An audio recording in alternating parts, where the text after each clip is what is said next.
This was only one pair of the many hands that built Area 10 Community College, which would come to be known as Kirkwood Community College. Built in hope of providing universal access to higher education in our community. This is the story of the hands that shaped the Iowa Community College system from its very inception. In December 1964, Iowa Governor Harold Hughes put forth the idea that the state of Iowa needed to fill an educational gap, and quickly. The challenge to meet the needs of Iowa's workforce was issued. So far as the level of training to be offered is concerned, I believe the emphasis should be on post-high school courses, but I think some high school training should be included, as well as adult training and retraining. I believe that our area vocational technical training program should be set up as an integral part of our overall education system in the state, not as a separate department on the other side of the street. Insofar as it is feasible and agreeable to local communities, I believe it would be desirable to combine the new vocational technical centers with existing junior colleges to form an area community college. In conclusion, let me say that I am more interested in getting the job done than in the minute details of how it is to be done.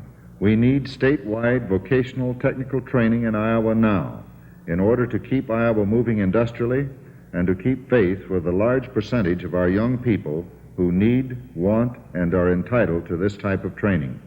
On May 29, 1965, the state legislature passed Senate File 550. On June 4th, Governor Hughes signed the bill into law. With the stroke of a pen, county education boards were legislated, but it would take a lot more to get them assembled. College founding staff member Ira Larson had been instrumental in helping write this legislation. He pressed forward with a proposal as to how it should work. Larson believed community college education was a major and immediate need for the community. In the 1950s and early 1960s, many of you and people all over the state of Iowa were becoming increasingly concerned because we really did not have post-high school opportunities for our people in the area of vocational technical training. This was a severe lack, and we heard many people saying we ought to do something about it.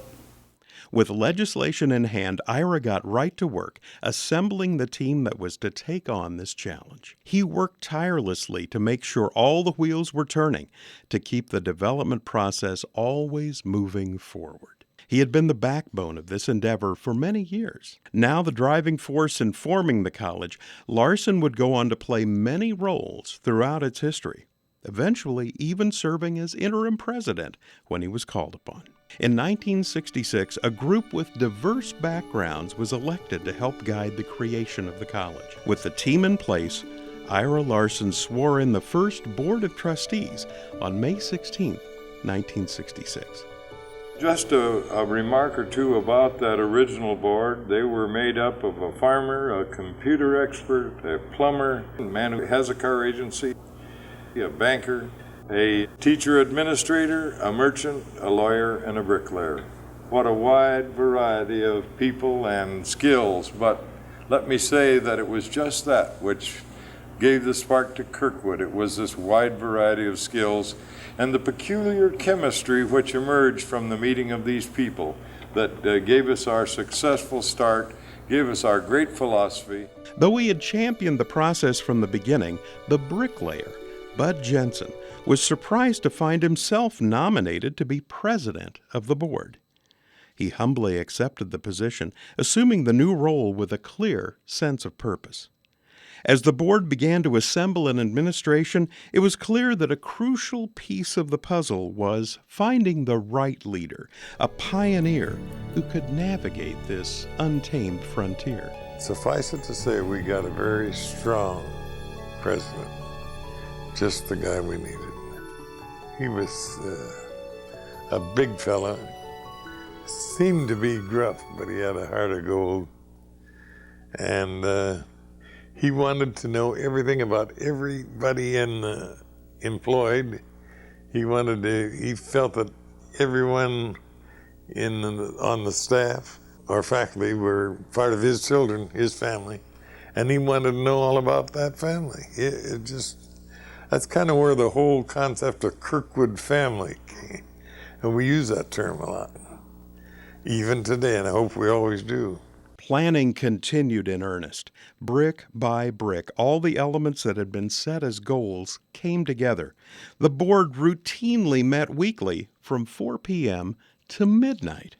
Lengthy hours, certainly, but the institution known as Area 10 Community College was beginning to take shape. Meanwhile, legislators in the State House began to argue about the scope of community college education. Suddenly, the board found some of their plans at odds with the state, which disagreed with their vision of a comprehensive school. Some legislators were instead insisting on a trade program-only format for their new school. This idea was embodied by the proposed Jepsen Amendment, the thought being that arts and sciences should be the domain of existing colleges and universities only. During this debate, an ardent supporter of a comprehensive system spoke up.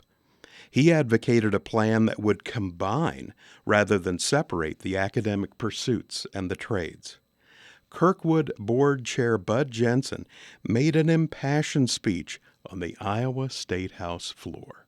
Gentlemen, these are the hands of a bricklayer, and they're callous and hard, but they have given both me and my family an excellent living. I said, I just heard that you would deny me these hands and the hands of my children and other children throughout the state the right, the opportunity to read a good book, to read poetry, to learn something about higher math, and so on. I said, is that the intent of this Jepsen Amendment? The gallery broke into applause twice in support of Jensen's argument. A vote followed shortly after Jensen's speech, defeating any division of the educational charter and paving the way for a comprehensive school. The board continued their work with renewed vigor. Area 10 Community College continued its work and a short time later changed its name to Kirkwood Community College in 1969. In a remarkably short period of time, the board of Kirkwood Community College accomplished the goals they had set from the beginning. Bud Jensen reflected on this progress as the college celebrated its 10th anniversary. Kirkwood has been a doing kind of a college.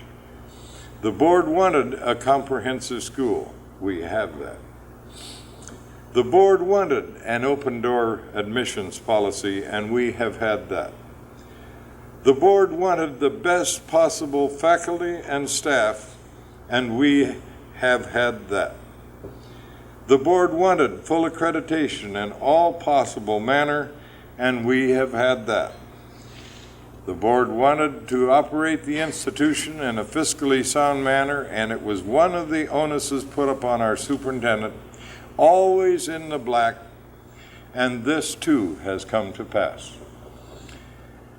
10 years ago, 9 men were both eager and willing to look at the future of what would later be called Kirkwood Community College.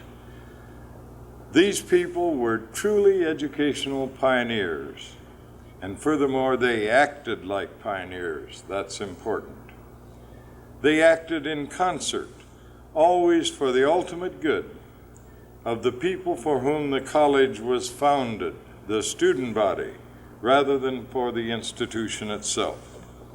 They believed then, and they still believe, that the college will flourish in direct proportion to the amount and quality of educational service rendered to our students. Let me say for the record that this pioneering was possible not alone because of the perfect wisdom of the board, but rather because of the interaction between that board and an absolutely fantastically dedicated administration.